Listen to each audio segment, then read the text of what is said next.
Hi friends, భారతదేశంలో ఉన్న 10 రహస్యమైన మందిరాల గురించి ఈ రోజు వీడియోలో తెలుసుకుందాం. ఈ మందిరాల యొక్క రహస్యం సైన్స్ కి కూడా అంతు చిక్కడం లేదు.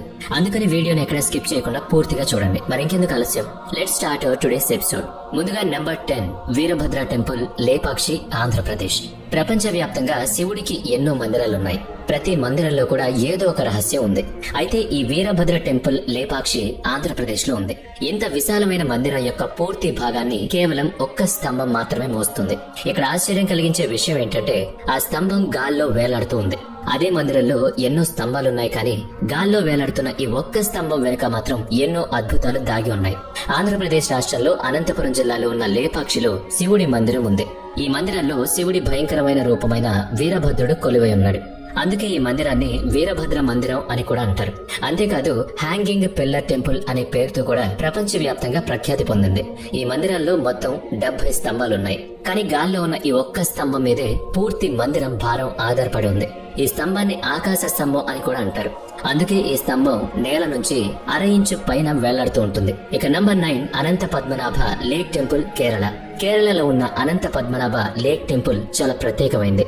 దీని రహస్యం ఏంటంటే ఈ టెంపుల్ కి ఒక వేటాడే జంతువు రక్షణగా ఉంది. కానీ ఆ జంతువు కేవలం శాకాహారాన్ని మాత్రమే తింటుంది. కేవలం మాంసాహారాన్ని మాత్రమే తినే ఒక మొసలి అక్కడ మాత్రం అన్నం మరియు గుడి ప్రసాదాన్ని మాత్రమే తిని బ్రతుకుతోంది. పూజ జరిగిన తర్వాత భక్తులు ఈ మొసలికి ప్రసాదాన్ని తినిపిస్తూ ఉంటారు. దాదాపు గత 70 సంవత్సరాల నుంచి కూడా ఈ మొసలి అదే సరస్సులో నివసిస్తోంది. మనుషులకి ఎలాంటి హాని చేయకుండా వాళ్లతో కలిసిపోతుంది. కేరళలో ఉన్న ఈ మందిరం యొక్క హిస్టరీ 9 శతాబ్దాలకు చెందింది. మండపం పైకప్పు కింద ఉన్న ఒక చెక్క మీద విష్ణుమూర్తి దశావతారాలు చెక్కి ఉన్నాయి. మందిరం పూజారికి మరియు శాకాహార మొసలి మధ్య మంచి బంధం ఉంది. ఒకానొక రోజు మొసలి సరస్సు నుంచి మందిర ప్రాంగణంలోకి వచ్చేసింది. అప్పుడు పూజారి ఆ మొసలిని నీటిలోకి వెళ్లమని చెప్తే వెంటనే సరస్సులోకి వెళ్లిపోయింది. అయితే ఇక్కడ దుఃఖించాల్సిన విషయం ఏంటంటే మందిరానికి ఎన్నో సంవత్సరాలుగా రక్షణగా ఉన్న ఈ మొసలి గత సంవత్సరం చనిపోయింది. ఆ రోజు చాలా మంది భక్తులు వచ్చి ఆ మొసలి దేహాన్ని సాంప్రదాయబద్ధంగా పూడ్చిపెట్టారు.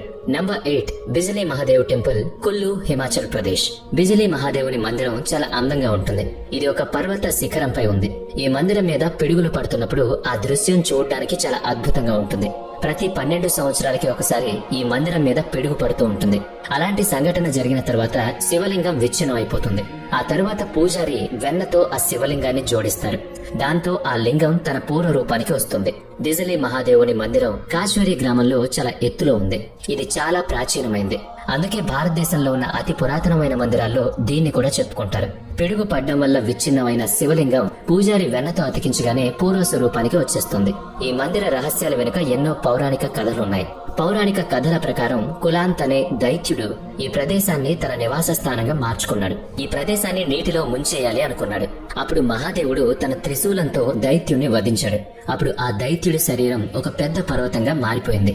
అందువల్లే ఈ ప్రదేశానికి కళ్ళు అని పేరొచ్చింది. ప్రతి పుష్కరానికి ఒకసారి దేవతల రాజు ఇంద్రుడు శివుడి ఆదేశం మేరకు ఈ మందిరం పైన పిడుగులు కురిపిస్తాడు అని ప్రజల నమ్మకం. ఇక 7వది కామాఖ్యాదేవి టెంపుల్, అస్సాం. భారతదేశంలో ఉన్న 51 శక్తిపీఠాల్లో కామాఖ్య శక్తిపీఠం చాలా ప్రసిద్ధమైంది.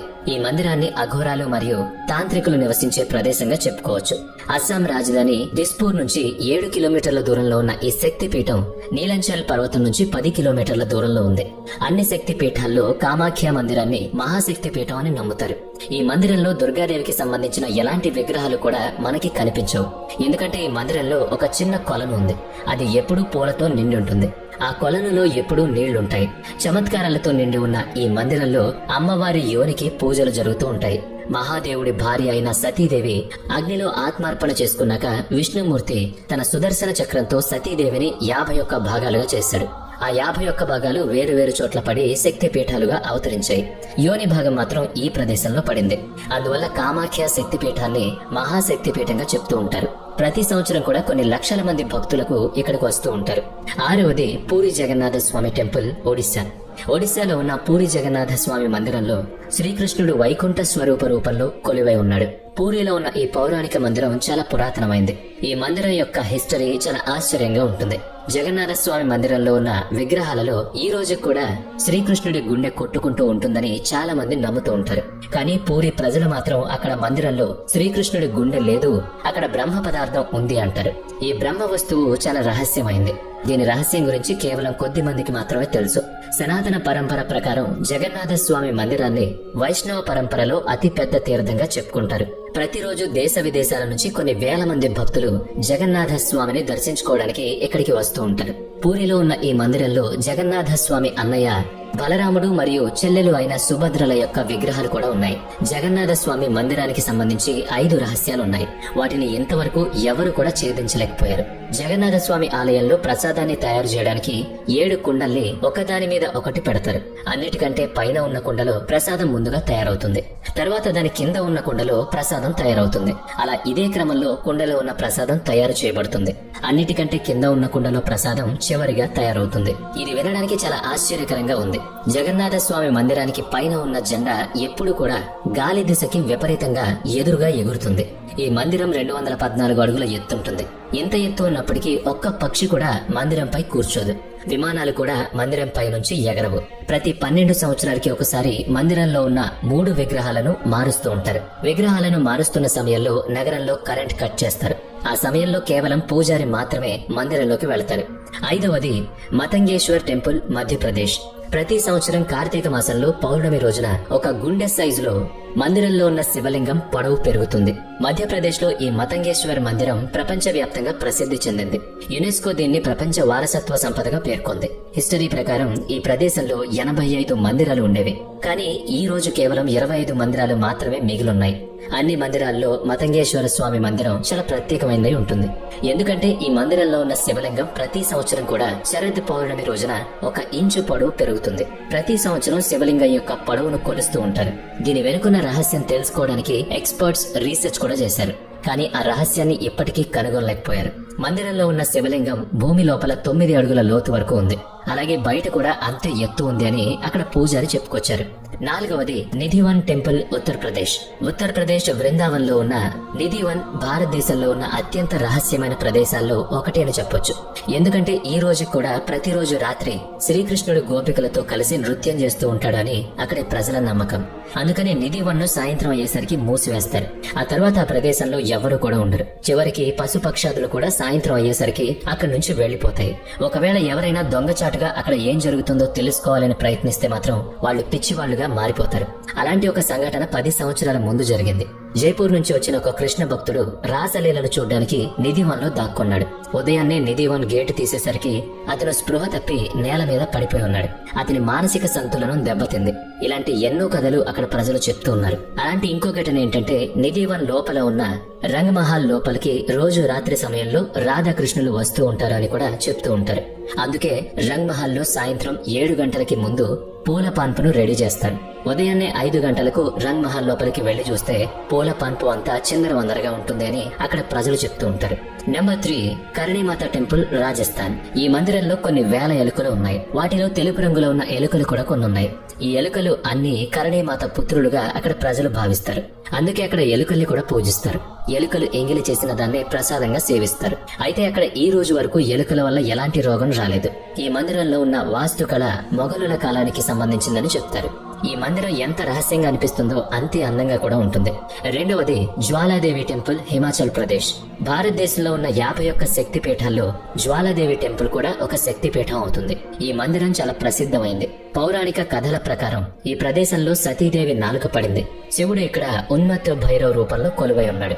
ఈ మందిరం యొక్క ప్రత్యేకత ఏంటంటే ఇక్కడ ఎలాంటి విగ్రహం కూడా ఉండదు. భూమి లోపల నుంచి వస్తున్న జ్వాలలకి పూజలు చేస్తూ ఉంటారు.